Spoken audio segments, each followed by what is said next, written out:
When Canadians want to get to know each other, they'll often come to Tim Hortons and have a coffee. There's one Canadian I haven't met yet that I've been looking forward to, Prime Minister Mark Carney. Prime Minister, thanks for doing this. It's great to do it. Tim Hortons' order says a lot about a person. It says a lot about their personality. You're a banker, so I'm going to guess more reserved. I'm going to guess small, black, nothing in it, an old-fashioned plain donut.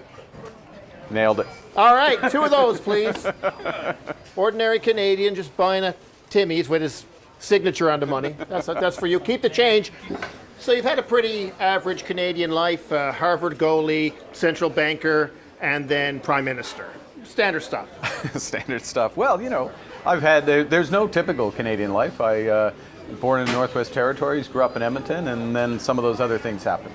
You end up in a lot of crises. When you were a governor of the Bank of Canada, we had the big recession. When you were governor of Bank of England, they had Brexit. You're the prime minister, we have a trade war. Is it you? It's the other way around. I come in to fix these things. Yeah, that's... it's not just luck. It's not just, no, it's not just luck. Now, of course, you're famously a central banker. How do bankers budget? Do you want to balance the budget, and or you know, do you want to maybe save some money by incorporating Canada in the Cayman Islands? How do you plan to do it? So this is not a time to waste any money, but at the same time, you want to get the country moving. You know, we got to build millions of homes. We got to build out clean energy. We got to build out perhaps some pipelines. We've got to build out new trade corridors to Europe and to Asia. You spend a bit of money, you provide a lot of clarity, and then what happens is the private sector comes in real scale. We can give ourselves, Mark, way more than Trump can ever take away. Is it time for us to say enough with this sharing everything with the states? I mean, you dealt with Brexit. Is it time for a Canuck it? Should we just say Canuck it? Well, knock off. We're doing our own thing. In some respects, you know, Trump, you got to take him seriously. Like, take him literally and seriously. And so when he says the thing about our sovereignty, gonna make you the 51st state. Quite frankly, you're the governor.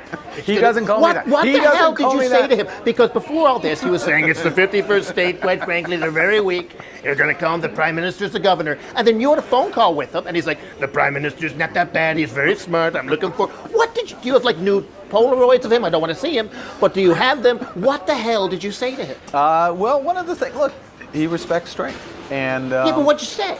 Well, first now, some people said that we have American bonds and that you maybe threatened to sell those off to kind of hurt the American dollar. And is there any truth in that? I couldn't possibly comment, but that's like...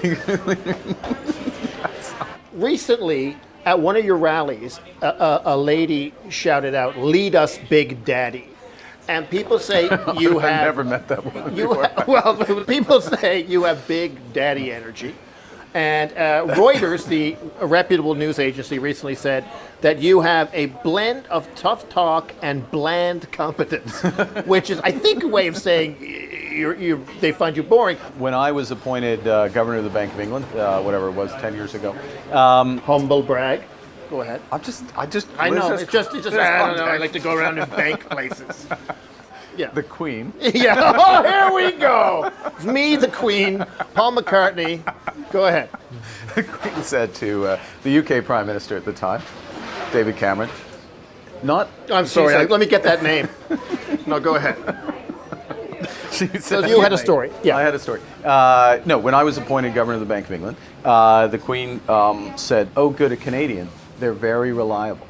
So it wasn't about me. It was just that's how she viewed Canadians.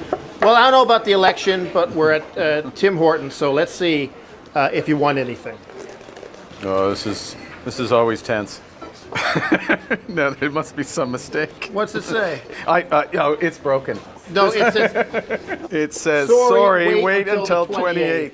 So we can't tell if you won yet. As they say at Tim Hortons, if you don't win this time, sorry, try again. Prime Minister, thanks for doing this. My pleasure, Mark.